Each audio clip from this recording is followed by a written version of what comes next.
내 생일날 어머니께 꽃을 선물하는 이유. 나의 어머니는 변이형 협신증 환자이다.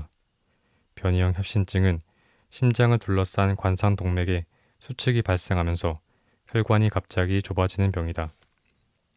좁아진 관상동맥으로부터 피를 공급받지 못한 심장 근육에 병이 생기면서 협신증이 생긴다. 다행히 혈관이 넓어지면 죽음의 고비를 넘기는 것이고, 그렇지 않고 좁아진 채로 10분이 넘어가면 심근경색으로 급사할 수 있다. 변이형 협신증은 일반적인 동맥경화로 관상동맥이 좁아지며 생긴 질환 때문에 발생하는 다른 협신증과는 달리 스텐트를 넣지는 않는다. 이후는 비교적 좋은 것으로 알려져 있으나 어느 날 이유 없이 찾아오는 극심한 통증으로 항상 급사의 위험성이 따르는 질병이다. 게다가 어머니는 약물 치료 반응도 좋지 않다. 당신의 표현에 따르면 목구멍에서 갑자기 꿀렁하는 느낌이 들면서 심장이 조여오는데 그 통증이 말로 할 수 없다. 어머니는 심할 때는 기절하시기도 했다. 의사로서 내가 할 수 있는 것은 어머니에게 응급약인 니트로글리세린을 항상 구비하시라고 말씀드리는 것, 칼슘 차단제를 계속 복용하시라 하면서 마음속으로는 어머니가 언제든 돌아갈 수 있는 상황임을 염두에 두는 것뿐이다. 어머니가 언제든 돌아가실 수 있다는 걸 생각하면 어머니를 대하는 시선이나 말투가 한결 부드러워진다.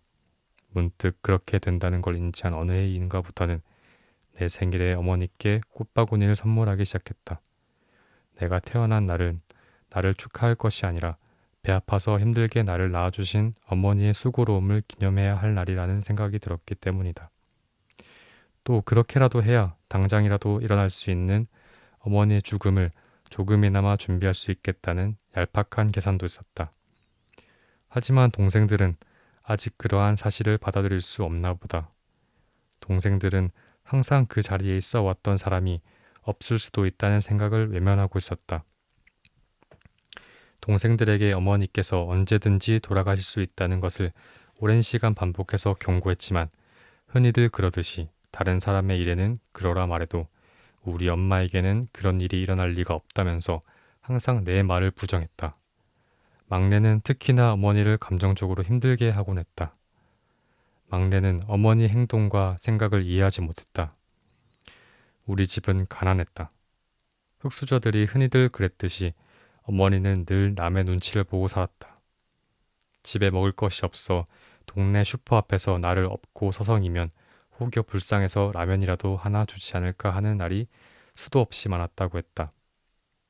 친척과 친구들의 비웃음은 일상이었고 변변치 않은 아버지로 인해 더욱 위축되어 사셨으리라. 어찌어찌하여 자수성가했는데도 여전히 바보처럼 남의 눈치를 보는 어머니가 동생은 싫었을지도 모르겠다. 게다가 삶의 황혼기에 여전히 돈에 집착하는 어머니의 모습에서 무엇을 위해 돈을 저렇게 모으려고 애쓰는지 이해가 안 되었을지도 모르겠다. 막내도 나름대로 어머니를 생각하고 아끼기에 어머니가 편했으면 좋겠다는 바람으로 전과는 다르게 사셔야 한다며 어머니를 다그쳤다. 하지만 좋은 바람도 압박이 되었고 무심코 던지는 말과 행동은 되려 어머니를 힘들게 할 뿐이었다. 이른이 넘은 나이, 수십 년의 세월을 어머니의 방식으로 살아왔는데 말 몇 마디로 그 오랜 세월이 한순간에 바뀌겠는가. 그런 일 있을 때마다 나는 동생에게 말하곤 했다. 네 자식도 네 마음대로 안 되는데 부모님이 쉽게 바뀌실까? 물론 네 말이 합리적이고 올바른 방향이겠지만 그런다고 너도 어머니도 마음이 편할지 모르겠다. 그냥 있는 대로 있는 그대로 어머니를 이해해주면 안 되겠니? 살아온 방식대로 사시게 해드리면 안 되겠니? 이건 어머니를 위한 것도 있지만 동생 그 자신을 위해서라도 한 번쯤 생각해 봐야 할 문제였다. 의사인 내가 보는 어머니의 삶을 동생도 이해한다면 더는 그렇게 강하게 말할 수는 없을 것이다.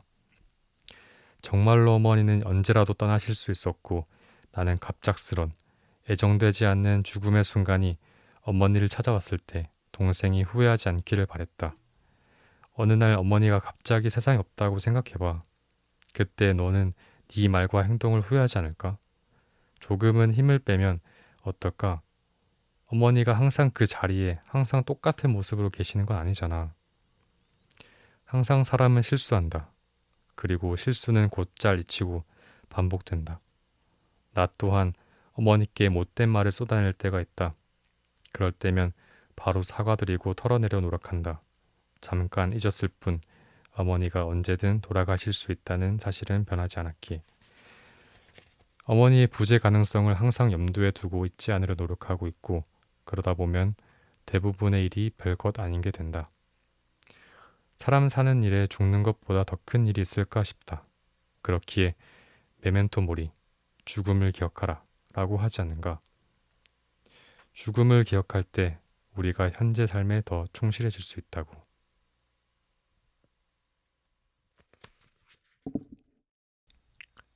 네, 죽음 공부라는 책에서 한 챕터를 읽어보았습니다. 사실 많이들 꺼려하는 주제에 대해서 쓴 책인 것 같아요. 죽음이라는 건 뉴스나 남들 얘기라고만 생각하고 본인과 내 주변 사람들의 죽음에 대해서는 사실 잘 생각하지 않잖아요. 괜히 죽음에 대해서 생각하면 슬퍼지기도 할 것 같고 그래서 다들 애써 외면하는 것 같아요. 그런데 사실 그 순간이 다가오게 되면 오히려 죽음에 대해서 진지하게 생각을 안 해본 것에 대해 많이들 후회한다고 해요.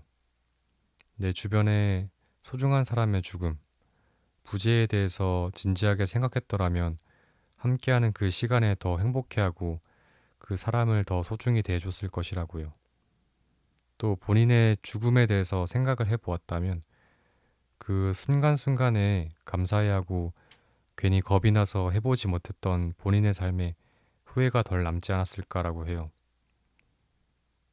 이 책의 저자분이 의사이시다 보니까 조금 더 삶 가운데 죽음에 대해서 지켜보았던 다양한 사례와 본인의 생각들이 적혀 있는데 너무 제 피부로 와닿는 구절들이 많았습니다.